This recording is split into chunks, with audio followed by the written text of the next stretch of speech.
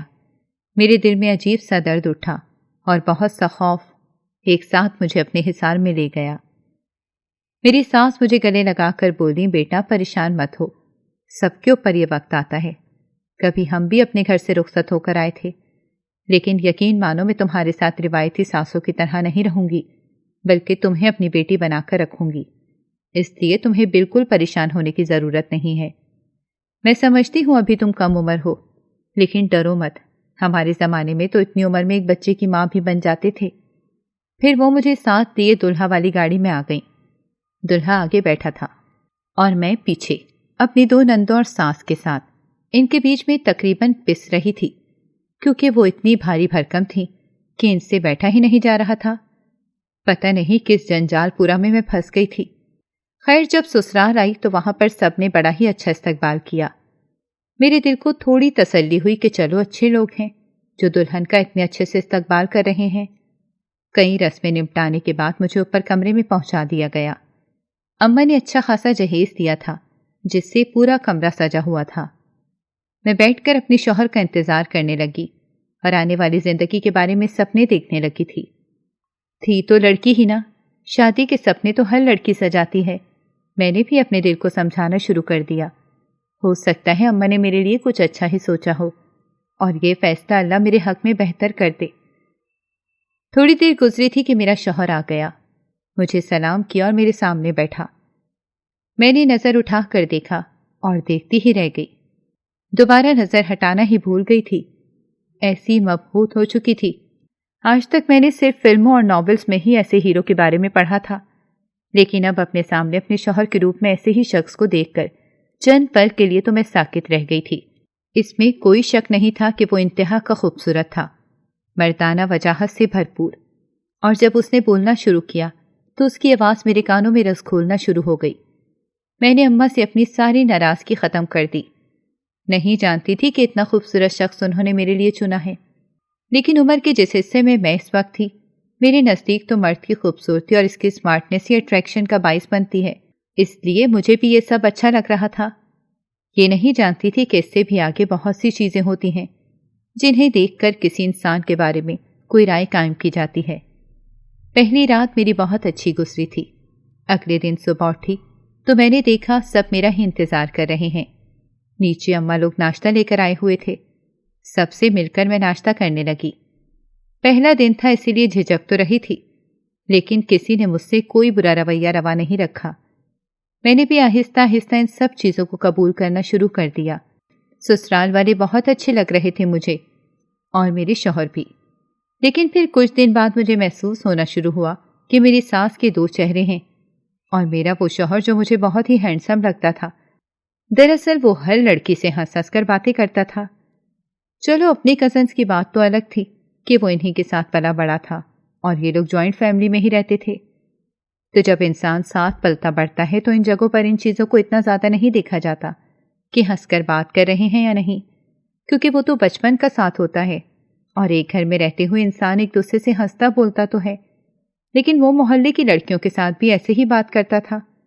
میں نے بہت بار نوٹ کیا تھا، جب بھی ہم کہیں باہر جاتے یا کسی کے گھر دعوت پر جاتے تھے تو وہ ان کی لڑکیوں سے بھی ہنس ہنس کر باتیں کرتا تھا۔ یہ چیزیں مجھے چبھنے لگ گئیں اور بہت ہی بری لگیں۔ تمیز سے بات کرنا اور خواہ مخواہ میں فری ہو کر بات کرنا، دونوں میں بہت بڑا فرق ہوتا ہے۔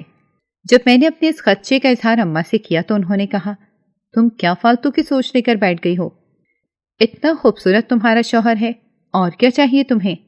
لڑکیاں مرتی ہیں اور پیسہ بھی ہے ان کے پاس۔ میں نے کہا شاید اماں ٹھیک ہی کہہ رہی ہوں گی، لیکن پھر ایک چیز تو گزرتے وقت کے ساتھ اچھے سے سمجھ گئی میں کہ میری ساس کو دوسروں کو کنٹرول کرنے کا شوق ہے، بالکل ویسے جیسے میری اماں کا شوق تھا۔ میں جو سوچتی تھی شادی کے بعد اپنی مرضی سے سب کچھ کروں گی، تو میری سوچ غلط ثابت ہو گئی۔ شروع میں تو ساس نے پیار اور محبت سے مجھے یہ کہنا شروع کر دیا، تم آج یہ والے کپڑے پہن لو۔ وہ خود میرے کمرے میں آتی اور میری مرضی کے بنا کوئی بھی کپڑے نکال کر رکھ دیتی تھیں۔ میں اسے ان کی محبت سمجھتی اور سوچتی شاید یہ کچھ دن کے لیے ہو، لیکن پھر یہ روز ہونے لگا۔ مجھے اچھا نہیں لگتا تھا کہ یہ سب لوگ بنا کسی وجہ کے اور بنا پوچھے کبھی بھی کسی بھی وقت میرے کمرے میں آ کر میری ہی چیزوں میں دخل اندازی کرتے ہیں۔ میرے شوہر کو ان سب چیزوں کا بالکل بھی برا نہیں لگتا تھا، لیکن میں چاہ کر بھی کچھ بول نہیں پا رہی تھی۔ وہ زبردستی مجھ پر مسلط ہو رہے تھے، اور یہ سب وہ لوگ اتنی لگاوٹ سے کرتے تھے کہ اگلا بندہ کچھ کہنے کے لائق ہی نہیں رہتا تھا۔ لیکن جب یہ سب مسلسل ہونے لگا تو مجھے سمجھ آئی کہ یہ لگاوٹ نہیں بلکہ ان کی عادت ہے۔ میری اماں دوسروں پر روب جما کر اپنا مقصد پورا کرتی تھیں، اور میری ساس میٹھی چھری سے کام لیتی تھیں۔ بس یہی ایک فرق تھا میری اماں اور میری ساس میں، لیکن یہ تو ابھی صرف شروعات تھی۔ میں نہیں جانتی تھی کہ آگے آنے والی زندگی اس سے بھی کہیں زیادہ مشکلات کا شکار ہو جائے گی۔ کچھ وقت لگا تھا مجھے سسرال میں سیٹ ہونے میں، لیکن میں اچھے سے سیٹ ہو گئی تھی۔ گھر بھی کم کم جاتی تھی کیونکہ اماں کو روز روز میرا میکے آنا پسند نہیں تھا۔ ان کا کہنا تھا کہ اپنے سسرال میں قدم جما کر رکھو، اس لیے میں نے پورا دھیان وہیں دینا شروع کر دیا۔ آہستہ آہستہ ساس نے مجھے تانے بھی دینا شروع کیے کہ گھر سے کچھ سیکھ کر نہیں آئی ہو۔ حالانکہ اماں کا تو کہنا تھا کہ وہ تمہیں خود سکھائیں گی، یہی وعدہ کیا تھا انہوں نے۔ لیکن یہاں پر مجھے کام سیکھنے میں بہت دقت کا سامنا کرنا پڑ رہا تھا۔ ذرا سا کھانے میں نمک مرچ کم یا زیادہ ہو جاتا تو میرا شوہر بھڑک اٹھتا تھا، اور بات میں ایسے ظاہر کرتا جیسے کچھ ہوا ہی نہیں، بالکل نارمل انسان بن جاتا تھا۔ اس کا ایسا رویہ میرے لیے بہت ہی عجیب قسم کا تھا۔ کسی کے مزاج کو میں سمجھ نہیں پا رہی تھی، اور اسی دوران میں نے سوچا کیوں نہ میں اپنے پارلر کا کام شروع کر دوں۔ جب ساس سے اس بارے میں بات کی تو انہوں نے بنا کسی روک ٹوک کے مجھے اجازت دے دی۔ میں نے خوشی خوشی اپنا پارلر بنایا اور وہ چلانے لگی۔ گھر کے کام بھی سنبھالتی تھی اور ساتھ میں اپنے پارلر کا کام بھی کرتی تھی۔ میرے کام سے سب بہت خوش ہوتے تھے کیونکہ میں بہت ہی دل لگا کر یہ کام کرتی تھی۔ اپنے ساتھ میں نے 1-2 لڑکیاں بھی رکھ لی تھیں تاکہ کچھ مدد ہو جائے۔ کام اچھا چل پڑا تھا۔ گھر پہ بھی شوہر کے ہاتھ میں پیسے رکھتی تھی تو وہ بنا نکتہ چینی کیے مجھے کام کرنے دے رہے تھے۔ میں اپنی زندگی میں اتنی مصروف ہو گئی تھی کہ خود پہ توجہ دینا بھول گئی تھی۔ پارلر میں دوسروں کو تو سجاتی تھی لیکن اپنے آپ پر دھیان ہی نہیں دیا۔ کب میرے شوہر کا دھیان دوسری عورتوں پر چلا گیا مجھے پتہ نہیں چلا۔ ایک دن مجھے میرے محلے کی ایک عورت نے بتایا، میں نے تمہارے شوہر کو کسی لڑکی کے ساتھ دیکھا تھا۔ لیکن ہو سکتا ہے کہ وہ اس کی کوئی دوست وغیرہ ہو۔ مجھے بات تو عجیب سی لگی تھی، لیکن اپنے شوہر کی عزت کے لیے میں نے انہیں ٹال دیا اور کہا وہ تو ان کی کزن تھی اور مجھے پتا ہے وہ اس سے ملنے گئے تھے کسی مسئلے کی وجہ سے۔ یہ کہہ کر میں نے بات تو ٹال دی، لیکن اپنے دل میں ابھرنے والے شک کو روک نہیں سکی اور ڈرتے ڈرتے رات کو جب شوہر سے اس بارے میں پوچھا تو ایک پل کو تو وہ خاموش ہو گئے اور مجھ سے نظریں چرا لیں۔ پھر ڈھٹائی سے میری طرف دیکھ کر بولے، میں مرد ہوں، کچھ بھی کر سکتا ہوں، تم کون ہوتی مجھ سے سوال کرنے والی؟ میں نے حیرت سے اس کی طرف دیکھا۔ آج سے پہلے تو اس کے لہجے میں کبھی اس نے مجھ سے بات نہیں کی تھی۔ شاید میں نے پوچھ کر غلطی کر دی۔ یہی سوچ کر اپنی غلطی نہ ہونے کے باوجود میں نے ان سے معافی مانگی تاکہ ہمارے بیچ موجود رشتے پر کوئی اثر نہ پڑے۔ انہی دنوں مجھے پتا چلا کہ میں حاملہ ہوں۔ اب تو مجھے مزید احتیاط کرنا تھی۔ پارلر جانا بھی کم کر دیا۔ شام کو جلدی پارلر بند کر کے گھر آ جاتی تھی تاکہ گھر کے کام بآسانی نپٹا سکوں اور پھر آرام کروں۔ ڈاکٹر نے کہا تھا کہ تم بہت کمزور ہو، اپنی صحت کا خیال رکھو ورنہ بچے پر برا اثر پڑے گا۔ ان سب حالات میں اپنے شوہر کی مکمل توجہ چاہتی تھی جو نہیں مل رہی تھی۔ عورت چاہے کتنے ہی سکھ میں کیوں نہ رہ رہی عورت چاہے کتنے ہی سکھ میں کیوں نہ رہ رہی ہو، اگر اس کے جیون ساتھی کی توجہ سے نہ ملے تو وہ بالکل ہی مرجھا کر رہ جاتی ہے۔ میرے ساتھ بھی یہی سب ہو رہا تھا اور میں اس بات کو بہت ہی دل سے محسوس کر پا رہی تھی۔ اس لیے میں نے اس دن کے بعد سے خود پر توجہ دینا شروع کی اور خود کو سجانا شروع کر دیا۔ ہر وقت بن ٹھن کے رہتی، پھر بھی شوہر مجھ پر توجہ نہیں دیتا تھا، جس وجہ سے میں دل محسوس کر رہ جاتی تھی۔ نئی نئی شادی ہوئی تھی، لیکن کہیں سے ایسا لگتا ہی نہیں تھا کہ میں چند ماہ پہلے ہی شادی ہو کر آئی ہوں۔ یوں لگتا تھا جیسے شادی کو کئی سال گزر چکے ہیں۔ انہی دنوں کی بات ہے کہ ایک دن میرے پارلر میں ایک عورت آئی۔ اس سے پہلے میں نے اسے کبھی نہیں دیکھا تھا، مگر اس عورت نے مجھ سے کہا کہ میں تمہارے پڑوس میں ہی رہتی ہوں اور تمہاری ہمسائی ہوں۔ اس سے پہلے میں دوسرے پارلر میں جاتی تھی، لیکن اب تمہارے پارلر کی بہت تعریف سنی ہے، اس لیے یہاں پر آ گئی۔ میں نے اس کا استقبال اچھے سے کیا۔ وہ مجھ سے اپنے بارے میں باتیں کرنے لگی۔ اس نے بتایا کہ وہ شادی شدہ ہے اور نئی شادی ہوئی ہے، اسی لیے مجھے بہت ہی خوبصورت سا تیار کر دو۔ میں نے کہا آپ کو کس طرح کا میک اپ کروانا ہے؟ تو میری ہمسائی نے مجھ سے کہا کہ مجھے دلہن کی طرح تیار کرو۔ میں نے کہا کیوں؟ تمہاری شادی کی سالگرہ ہے کیا؟ تو وہ بولی نہیں، شادی کی سالگرہ نہیں ہے، بلکہ میں تو روز ہی دلہن کی طرح تیار ہوتی ہوں۔ اس کی بات سن کر حیرانی تو مجھے بہت ہوئی، لیکن میں نے سوچا شاید مذاق کر رہی ہوگی، اسی لیے چپ چاپ اسے تیار کرنے لگی۔ لیکن اگلے دن وہ پھر سے آ گئی اور پھر یہ سلسلہ روز ہی چلنے لگا۔ اب میں اس سے تنگ آ گئی تھی۔ مجھے بہت غصہ آتا کہ روز روز اٹھ کر آ جاتی ہے۔ آخر اس کا شوہر اس کو روز دلہن بنا کیوں دیکھنا چاہتا ہے؟ اور ایک میرا شوہر ہے جو میری طرف توجہ ہی نہیں دیتا ہے۔ میرا بھی دل کرتا تھا کہ وہ مجھ سے کبھی پوچھے میں ٹھیک ہوں یا نہیں، لیکن مجھے منہ لگانا تو دور کی بات، ہر وقت موبائل میں مصروف رہتا تھا۔ ایک بار میں نے اس کے موبائل میں ایک میسیج دیکھا، کسی لڑکی کا میسیج تھا۔ اس سے جب بحث کی تو آگے سے اس نے مجھے تھپڑ مار دیا اور اس دن کے بعد سے میں نے اپنا منہ بند کرنا سیکھ لیا۔ اماں سے ذکر کرتی تو وہ کہتی کوئی بات نہیں، مرد ادھر ادھر منہ مارتے رہتے ہیں اور اس کے بعد لوٹ کر واپس اپنے گھر ہی آتے ہیں، تم بھی پریشان مت ہو۔ نہ جانے اماں کیسی عورت تھیں، میں تو انہیں کبھی سمجھ ہی نہیں پاتی۔ کچھ عرصہ یوں ہی گزر گیا، پھر ایک دن ہمسائی آئی اور دوبارہ سے دلہن بنانے کو کہا۔ میں نے اسے دلہن بنا دیا، لیکن عجیب بات تھی، وہ روز کی طرح خوش نہیں تھی، بلکہ اداس لگ رہی تھی۔ میں نے اس سے اس کی اداسی کی وجہ پوچھی تو اس نے مجھے بتایا کہ اس کا شوہر کسی کام سے دوسرے شہر گیا ہوا ہے، تو آج دلہن بن کر میں کسے اپنا چہرہ دکھاؤں گی۔ اس کی بات سن کر مجھے بہت غصہ آیا، لیکن میں چپ چاپ اسے تیار کرتی رہی۔ تیار ہو جانے کے بعد وہ وہاں سے چلی گئی۔ آج کام کافی زیادہ تھا، جس کی وجہ سے پارلر میں مجھے کافی وقت لگ گیا۔ میں کافی تھک چکی تھی، اسی لیے لڑکیوں کو بھیج کر ساری چیزیں سمیٹیں اور تالا لگا کر گھر کی طرف نکل پڑی۔ سوچا تھا کہ گھر جا کر آرام کروں گی اور اسی خیال سے کوشش کر رہی تھی کہ جلد سے جلد گھر پہنچ جاؤں۔ گھر کے پاس پہنچ کر میں نے ٹیکسی رکوائی اور کرایہ دے کر سیدھا اندر آ گئی۔ سامنے ہی ساس بیٹھی ہوئی تھی، مجھ سے کہنے لگی آج اتنی دیر ہو گئی، خیریت ہے؟ میں نے کہا جی کام کافی زیادہ تھا اس لیے مجھے دیر ہو گئی، آپ سوئی نہیں ہے کیا؟ تو وہ عجیب سی نظروں سے مجھے دیکھ کر بولی نہیں سو جاؤں گی، تو تم اپنے کمرے میں چلی جاؤ۔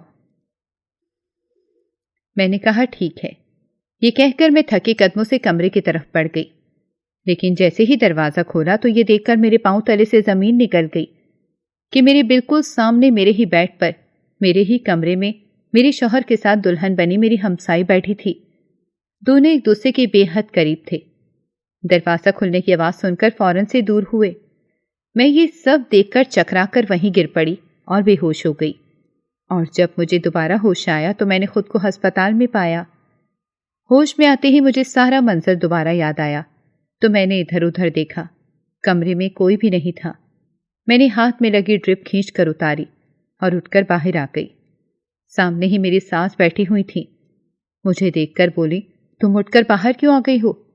ڈاکٹر نے بتایا ہے کہ کمزوری کی وجہ سے تمہیں چکر آیا تھا۔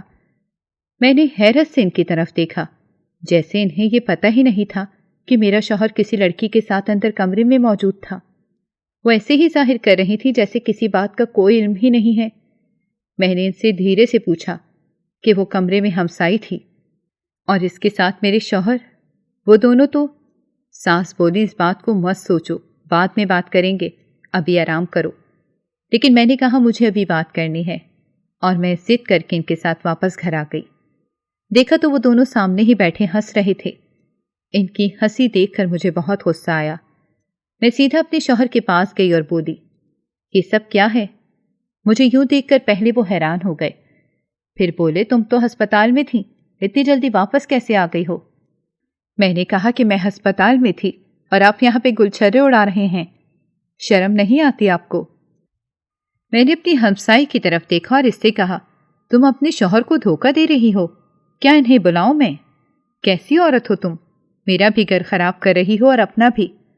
تو وہ زور زور سے ہنس کر کہنے لگی کون سا شوہر، میری تو شادی ہی نہیں ہوئی ہے، میں تو روز تمہارے شوہر کے لیے تیار ہو کر آتی تھی۔ میرے اوپر تو قیامت ٹوٹ گئی تھی۔ بعد میں مجھے پتا چلا کہ میرے شوہر اور اس کا ایک لمبے عرصے سے افیئر چل رہا تھا۔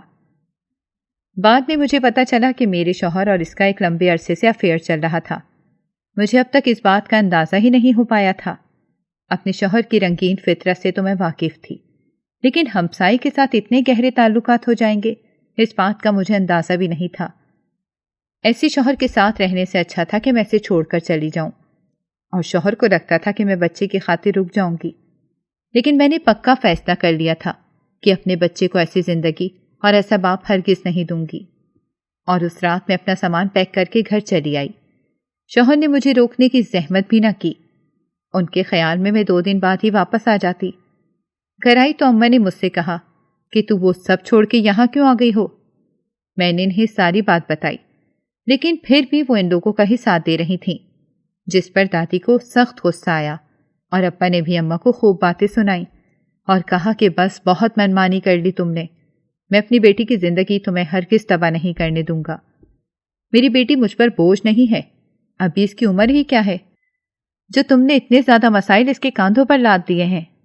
یہ تمہاری ہی ضد تھی نا اس گھر میں شادی کرنے کی، اب انجام دیکھ لیا۔ اگلے دن میری ساس بھاگی بھاگی آئی اور اماں سے کہنے لگی میں اپنے بیٹے کی طرف سے معافی مانگتی ہوں، اپنی بیٹی کو آپ واپس بھیج دیں۔ لیکن ابا نے صاف منع کر دیا اور کہا کہ اپنے بیٹے سے کہو طلاق بھیجے، ورنہ ہم کورٹ کے ذریعے طلاق لے لیں گے۔ کچھ دن بعد ہی مجھے طلاق کا نوٹس مل گیا۔ یوں یہ رشتہ جو صرف ایک کاغذ کی حد تک محدود رہ گیا تھا، وہ بھی اب ختم ہو گیا۔ رشتہ ٹوٹنے کا مجھے بہت زیادہ افسوس تو نہیں ہوا، ہاں لیکن مجھے اپنے بچے کے بارے میں ضرور افسوس ہوا کہ اسے صرف میرے ساتھ ہی بڑا ہونا پڑے گا اور میرے سائے میں ہی پلنا ہوگا۔ شروع میں اکثر اماں مجھے ہر وقت آنے مارتی تھیں کہ اتنا اچھا شوہر چھوڑ کر میں یہاں آ کر بیٹھ گئی ہوں، اور دادی سے کہتی کہ آپ اسے بھڑکاتی ہیں۔ خاندان میں سب ہر وقت اماں سے کہتے تھے کہ تم نے پیسہ دیکھ کر اپنی بیٹی کی شادی اس گھر میں کروائی تھی۔ مجھے ہنسی آتی تھی ان خاندان والوں پر۔ کچھ عرصہ پہلے تو یہی اماں کی واہ واہ کر رہے تھے کہ اتنے اونچے گھر میں رشتہ جوڑا ہے، اور اب وہی باتیں سنا رہے تھے۔ اماں کو پتہ نہیں عقل آئی یا نہیں، لیکن دادی کو عقل ضرور آ گئی تھی۔ اس دن کے بعد سے دادی نے ہر بات میں ضد کرنا چھوڑ دی۔ میں نے کچھ عرصے بعد اپنے بچے کو جنم دیا۔ میرے ہاں ایک بیٹا پیدا ہوا تھا۔ خود سے میں نے عہد کیا کہ میں اسے بہت اچھی پرورش دوں گی اور اس کی تربیت میں بہت اچھی کروں گی، تاکہ آگے جا کر وہ ایک ایسا انسان نہ بنے جو کسی عورت کی زندگی تباہ کر دے۔ ناظرین، اگر آپ کو ہماری کہانی اچھی لگی ہے تو ویڈیو کو لائک کریں، شیئر کریں اور ہمارے چینل کو سبسکرائب کریں۔ اگلی ویڈیو تک اجازت دیں۔ اللہ حافظ۔